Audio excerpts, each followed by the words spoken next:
মুহূর্তে দাঁড়িয়ে আছি ভাটপাড়া বিধানসভার অন্তর্গত জিলিপি মাঠে। রাজনৈতিক যত বড় সভাই হোক না কেন, এই মাঠ ছাড়া অন্য কোনো মাঠে হওয়া সম্ভব না।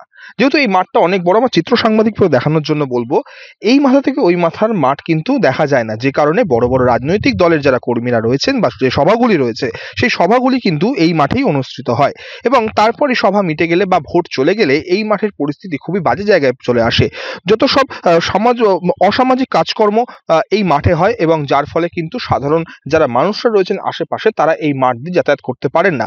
সেই কথা মাথায় রেখে জগদ্দল বিধানসভা কেন্দ্রের বিধায়ক সোমনাথ শ্যামের উদ্যোগে এই জিলিপি মাঠকে রীতিমতো তৈরি করা হয়েছে খেলার জন্য উপযোগী মাঠ। রীতিমতো এই যে মাঠের চারিদিকে দেখতে পাচ্ছেন যে একটি সিনথেটিক ট্র্যাক তৈরি করা হয়েছে, অর্থাৎ এই মাঠেই কিন্তু দৌড়াতে পারবেন যারা অ্যাথলেট রয়েছেন তারা, এবং এই মাঠে ক্রিকেটের জন্য উপযোগী মাঠ করে তোলা হবে। অপরদিকে মাঠের আরেকটা যে অংশ রয়েছে, সেই অংশেও কিন্তু ফুটবলও খেলার জন্য কিন্তু উপযোগী করে তোলা হচ্ছে। এখন শুধু সময়ের অপেক্ষা, মাঠকে তৈরি করা হবে খেলার উপযুক্ত করে, সেরকমই কিন্তু আশা রেখেছেন জগদ্দল কেন্দ্রের বিধায়ক সোমনাথ শ্যাম।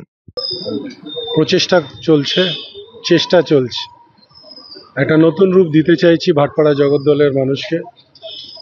আপনারা জানেন, নাট্য সমন্বয় থেকে আরম্ভ করে ক্লাব সমন্বয়, গানের সমন্বয় সবটাই করেছি, এবং আগামী দিনে চেষ্টা করছি খেলাধুলাকে তার পুরনো জগতে ফিরিয়ে নিয়ে আসতে। বাচ্চারা খেলতে পারে না, তারা নানানভাবে অন্যান্য কাজে ইনভলভ হয়ে যায়। সেই জায়গাটাকে আমি একটা এমন পরিবেশ করতে চাইছি যে সকালে উঠে প্রত্যেকটি বাচ্চা, ইচ্ছে হোক আর অনিচ্ছে হোক, তারা অন্তত মাঠে গিয়ে বসবে, একটু রোদ্দুর পোয়াবে, একটু খেলবে। এটাই আমার জীবনের একটা ইচ্ছে। সেই জীবনের ইচ্ছেকে পূরণ করার জন্য যথাসাধ্য আমি আমার চেষ্টা করছি।